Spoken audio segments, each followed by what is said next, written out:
আপনারা জানেন গতকালকে ট্রাইব্যুনালের একটি বিচারের রায় এসেছে, কিন্তু দুঃখজনকভাবে সেই রায় বাংলাদেশের জনগণকে সন্তুষ্ট করতে পারেনি। মনে করি সেই রায়ের মাধ্যমে আমরা যারা জুলাই গণঅভ্যুত্থানে অংশ নিয়েছিলাম, যারা শহীদ পরিবার, যারা আহত যোদ্ধা রয়েছে, তারা কোনো ন্যায় বিচার পায়নি। হাসানুল হক ইনু, যিনি জাসদের সভাপতি ছিলেন, যিনি আওয়ামী লীগের সহযোগী যেই অ্যালায়েন্স ছিল সেটার অংশ ছিলেন, তিনি কিন্তু জুলাই গণঅভ্যুত্থানে প্রত্যক্ষভাবে গণহত্যায় মদত জুগিয়েছিলেন। গণহত্যার যে সিদ্ধান্ত ছিল, শেখ হাসিনা যিনি প্রধান সিদ্ধান্তকারী ছিলেন, তাকে সর্বাত্মকভাবে সহযোগিতা করেছেন। ফলে আমরা মনে করি তাকে যে 10 বছর করে 3টি মামলা সাজা দিয়েছে, এটা এনাফ নয়, এটা যথেষ্ট নয়। আমাদের আবেদন থাকবে রাষ্ট্রপক্ষ যাতে এটা আপিল করে, এবং আমরা তার কঠোর থেকে কঠোর বিচার প্রত্যাশা করছি।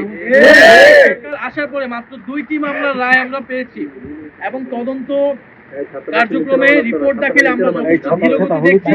বলে আমরা আশা করব যে সরকার এবং ট্রাইব্যুনাল দ্রুত সময়ের মধ্যেই বিচার নিষ্পন্ন করবে, এবং অলরেডি শেখ হাসিনার মামলার রায় হয়ে রয়েছে। আমরা আশা করব যে শেখ হাসিনাকে সহ জুলাই গণহত্যাকারী এবং ওসমান হাদির হত্যাকারী যারা ভারতে পালিয়ে রয়েছে, তাদেরকে দেশে এনে বিচারে কাঠগড়ায় দাঁড় করানো হবে, এবং শেখ হাসিনার ফাঁসির রায় সেটি কার্যকর করা হবে।